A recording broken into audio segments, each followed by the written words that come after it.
Assalamualaikum warahmatullahi wabarakatuh. Kita jumpa lagi dalam pelajaran sains tahun 4 pada minggu ini bersama cikgu. Okey.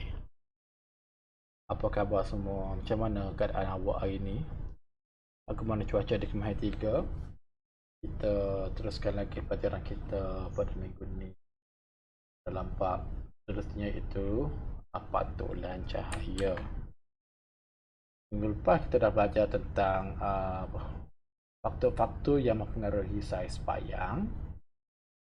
Dan hari ini kita teruskan lagi dengan bab berikutnya iaitu pantulan cahaya. Okey, lihat buku teks muka surat 94. Pada buku teks muka surat 94 kita boleh tengok tajuk pantulan cahaya. Sama-sama kita baca.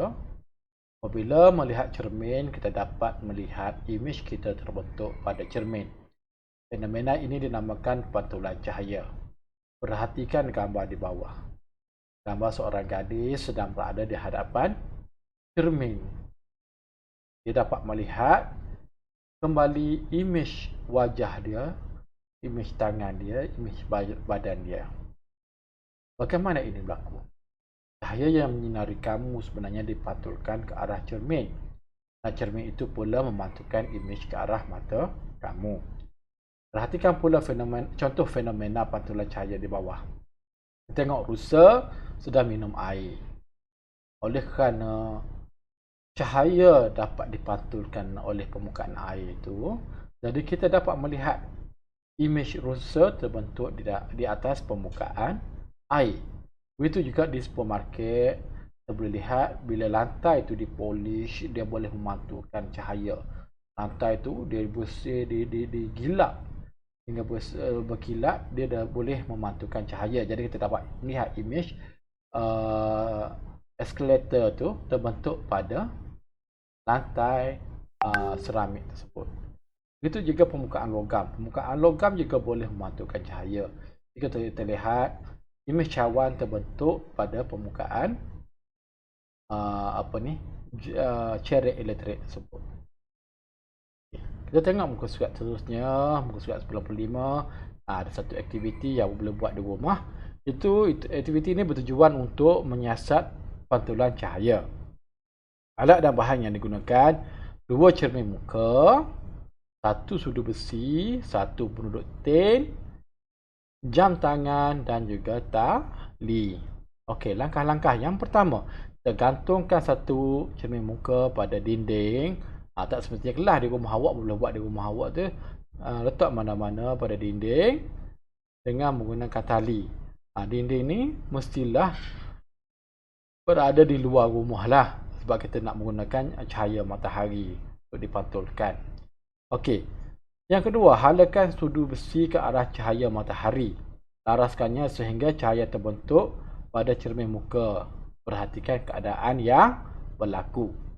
Yang ketiga, ulang langkah 2 dengan menggantikan sudu besi dengan jam tangan, penutup tin dan juga cermin muka. Okey. Setelah awak selesai buat aktiviti ni, jawab soalan yang berikutnya.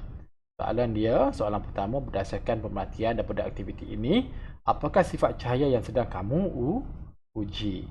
Okey, yang kedua, jika kertas digunakan untuk menggantikan sudu besi, apakah yang dapat kamu perhatikan?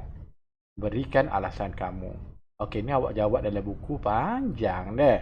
Nanti lepas awak jawab tu, awak snap gambar tu hantar ke WhatsApp cikgu. Okey. Terusnya kita tengok kegunaan pantulan cahaya. Muka surat 96, kegunaan pantulan cahaya. Mari kita ikuti kisah di bawah. Ayah, hati-hati. Ada penunggang motosikal di tepi. Nasib baik saya terpandang imejnya pada cermin sisi. Ayah dia kata itulah kegunaan cermin sisi yang membolehkan kita melihat objek di belakang dan di sisi kereta. Okay. Ini satu ciri-ciri keselamatan yang ada pada kereta, yang mana kita boleh melihat kenderaan yang datang daripada arah belakang ataupun di sisi kereta yang mana biasanya pemandu tak dapat melihat. Jadi dengan bantuan cermin pandang sisi ini, Pemandu dapat melihat apa ni, kenderaan yang datang daripada arah belakang atau arah sisi kereta. Okey. Terusnya, ayah, kenapa ada cermin yang diletakkan di situ? Itu cermin cembung. Cermin ini membolehkan pemandu melihat kenderaan lain yang terlindung daripada pandangannya untuk mengelakkan kemalangan. Oh, jadi cermin cembung ni diletakkan biasa di selekoh-selekoh tajam untuk membolehkan kenderaan daripada kedua arah melihat kenderaan daripada arah yang berlawanan. Walaupun pada selekoh yang tajam, dengan bantuan cermin cembung ni, semua pengguna jalan raya ni dapat melihat kewujudan apa ni, kenderaan di sebelah yang terlindung sana. Okay.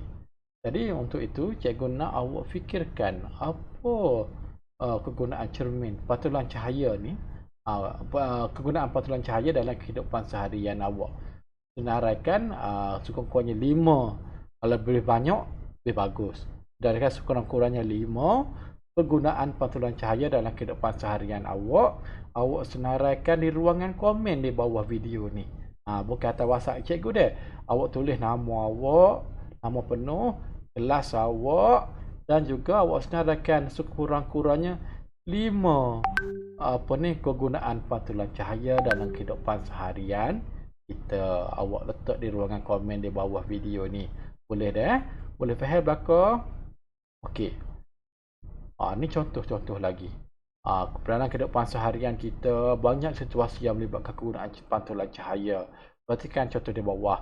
Cermin pergigian membantukan doktor gigi untuk melihat keadaan gigi pesakit pada bahagian yang terlindung. Pelanggan di kedai kasut boleh melihat imej kasut yang dipakai melalui cermin yang diletakkan pada bahagian bawah. Pelanggan di kedai gunting rambut boleh melihat imej bahagian belakang kepalanya melalui cermin yang diletakkan di belakang. Tentera laut boleh melihat objek yang berada di permukaan laut dari dalam kapal selam dengan menggunakan periskop. 2 cermin dalam periskop memantulkan cahaya dari objek yang terhalang ke arah mata pemerhati. Okey, itu contoh. Jadi kalau ni awak boleh gunakan contoh ni untuk panduan awak buat task saja cikgu bagi tadi. Okey, untuk itu sampai di sini saja pelajaran kita pada hari ini. Semoga bermanfaat untuk kita semua. Jadi kita jumpa lagi hari Khamis ni. Hari Khamis ni kita ada kuis. Ada kuis pula hari Khamis ni. Tengok. Kalau ramai terlibat, mungkin cikgu sediakan hadiah. Minggu lepas, kuis tu tak ramai yang terlibat. Jadi cikgu tak sediakan hadiah lah. Jadi minggu ni kalau ramai terlibat, makin banyak ada cikgu. Mungkin ada hadiah cikgu sediakan pada minggu kali ni. Okey. Itu sahaja pada cikgu pada hari ini. Jumpa lagi pada Khamis ni. Assalamualaikum warahmatullahi wabarakatuh.